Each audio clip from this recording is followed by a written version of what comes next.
കേരളത്തിന്റെ സാമൂഹിക രാഷ്ട്രീയ മണ്ഡലങ്ങളിൽ മദ്യനയം എന്നും ഒരു വലിയ ചർച്ചാ വിഷയമാണ്. എന്നാൽ രണ്ടാം പിണറായി സർക്കാരിന്റെ കാലത്ത് മദ്യനയവുമായി ബന്ധപ്പെട്ട് ഉയർന്നിരിക്കുന്ന വിമർശനങ്ങൾ മുമ്പെങ്ങുമില്ലാത്ത വിധം കഠിനമാണ്. പ്രത്യേകിച്ച് കേരള കത്തോലിക്ക മെത്രാൻ സമിതി സർക്കാരിനെതിരെ പരസ്യമായി രംഗത്തിറങ്ങുകയും പള്ളികളിൽ സർക്കുലർ വായിച്ച് പ്രക്ഷോഭത്തിന് ആഹ്വാനം ചെയ്യുകയും ചെയ്തതോടെ ഈ വിഷയം ഒരു പുതിയ തലത്തിലേക്ക് വളർന്നിരിക്കുന്നു. സംസ്ഥാനത്ത് മദ്യശാലകളുടെ പ്രളയമാണെന്നും സർക്കാർ മദ്യവ്യാപനമാണ് ലക്ഷ്യമിടുന്നതെന്നും സഭ കുറ്റപ്പെടുത്തുമ്പോൾ അത് വലിയൊരു ജനവിഭാഗത്തിന്റെ ആശങ്കയായി മാറുകയാണ്. KCBC പുറത്തിറക്കിയ സർക്കുലറിൽ പ്രധാനമായും ഉയർത്തിക്കാട്ടുന്നത് ബാറുകളുടെ എണ്ണത്തിൽ വന്നിട്ടുള്ള വൻ വർധനവാണ്. 2016 LDF സർക്കാർ അധികാരമേൽക്കുമ്പോൾ കേരളത്തിൽ വെറും 29 ബാറുകൾ മാത്രമാണ് ഉണ്ടായിരുന്നതെന്ന് സഭ ചൂണ്ടിക്കാട്ടുന്നു.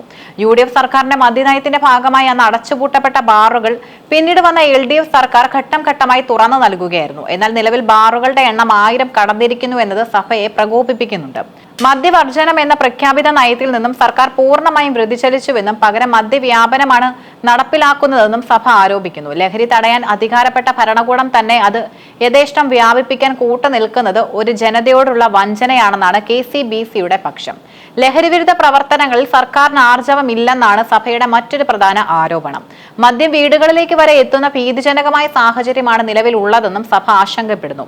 ഓൺലൈൻ മദ്യവിതരണവും IT പാർക്കുകളിൽ മദ്യം വിളമ്പാനുള്ള തീരുമാനം ഉൾപ്പെടെയുള്ള നീക്കങ്ങൾ മദ്യത്തെ സാധാരണവൽക്കരിക്കാനുള്ള ശ്രമമാണെന്നും സഭ വിശ്വസിക്കുന്നു. ലഹരി വിമുക്ത പ്രവർത്തനങ്ങൾക്കായി സർക്കാർ നടത്തുന്ന മീറ്റിംഗുകൾ വെറും പ്രഹസനമായി മാറുകയാണ്. ഒരു വശത്ത് ലഹരി വിരുദ്ധ ക്യാമ്പയിനുകൾ നടത്തുമ്പോൾ മറുവശത്ത് മദ്യശാലകളുടെ പ്രവർത്തന സമയം വർദ്ധിപ്പിക്കുന്നത് ഇരട്ടത്താപ്പാണെന്ന് സർക്കുലർ വ്യക്തമാക്കുന്നു. മദ്യനയത്തിൽ ഇളവുകൾ വരുത്തിയതിനെ ന്യായീകരിക്കാൻ സർക്കാർ പ്രധാനമായും ഉയർത്തുന്നത് വിനോദസഞ്ചാര മേഖലയുടെയും ബിസിനസ് മീറ്റിംഗുകളുടെയും ആവശ്യങ്ങളാണ്. ടൂറിസം മേഖലയ്ക്ക് ഉണർവേകാൻ മദ്യലഭ്യത അത്യാവശ്യമാണെന്ന എക്സൈസ് മന്ത്രി MP രാജേഷിന്റെ വിശദീകരണം എന്നാൽ ഈ വാദത്തെ KCBC പൂർണ്ണമായും തള്ളിക്കളയുന്നു. വിദേശികൾ കേരളത്തിലേക്ക് വരുന്നത് ഇവിടുത്തെ പച്ചപ്പും പ്രകൃതി ഭംഗിയും കാണാനാണ്, അല്ലാതെ മദ്യപിക്കാനല്ല എന്നാണ് സഭയുടെ പരിഹാസം. വിദേശ രാജ്യങ്ങളിൽ ഇതിലും വലിയ മദ്യലഭ്യത ഉണ്ടെന്നും അവർ കേരളത്തിലേക്ക് വരുന്നത് ഇവിടുത്തെ സംസ്കാരവും പ്രകൃതിയും ആസ്വദിക്കാനാണെന്നും സഭ ഓർമ്മിപ്പിക്കുന്നു. ടൂറിസത്തിന്റെ മറവിൽ മദ്യലോബികളെ സഹായിക്കാനാണ് സർക്കാർ ശ്രമിക്കുന്നതെന്നും സഭ ഉറച്ചു വിശ്വസിക്കുന്നു. മദ്യശാലകളുടെ പ്രവർത്തന സമയം അർദ്ധരാത്രി വരെ ആക്കിയത് ഒരു തലമുറയെ തന്നെ നശിപ്പിക്കുമെന്നാണ് സഭയുടെ ആശങ്ക. യുവാക്കൾക്കിടയിൽ ലഹരി ഉപയോഗം വർദ്ധിക്കുന്നത് തടയാൻ സഭയുടെ നേതൃത്വത്തിൽ ബോധവൽക്കരണ പരിപാടികൾ ഊർജിതമാക്കാൻ തീരുമാനിച്ചിട്ടുണ്ട്. ബാറുകളുടെ സമയം കൂട്ടിയത് തിരഞ്ഞെടുപ്പ് മുന്നിൽ കണ്ടുള്ള മദ്യലോബിയുമായുള്ള ഡീലാണെന്നും സഭ ആരോപിക്കുന്നു. യുവാക്കളെ ബാറുകളിൽ ഉറക്കാൻ സർക്കാർ ആഗ്രഹിക്കുന്നുണ്ടോ എന്ന കടുത്ത ചോദ്യമാണ് സഭാ നേതൃത്വം ഉയർത്തുന്നത്.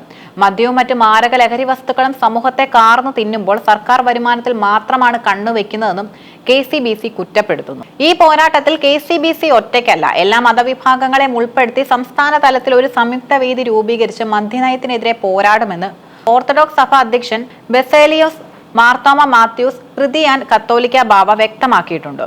മുസ്ലിം സംഘടനകളും സമാനമായ നിലപാടാണ് സ്വീകരിച്ചിരിക്കുന്നത്. റവന്യൂ വരുമാനത്തിന് വേണ്ടി ജനങ്ങളുടെ കണ്ണീർ സർക്കാർ കാണുന്നില്ലെന്ന് എല്ലാ മതനേതാക്കളും ഒരേ സ്വരത്തിൽ പറയുന്നു.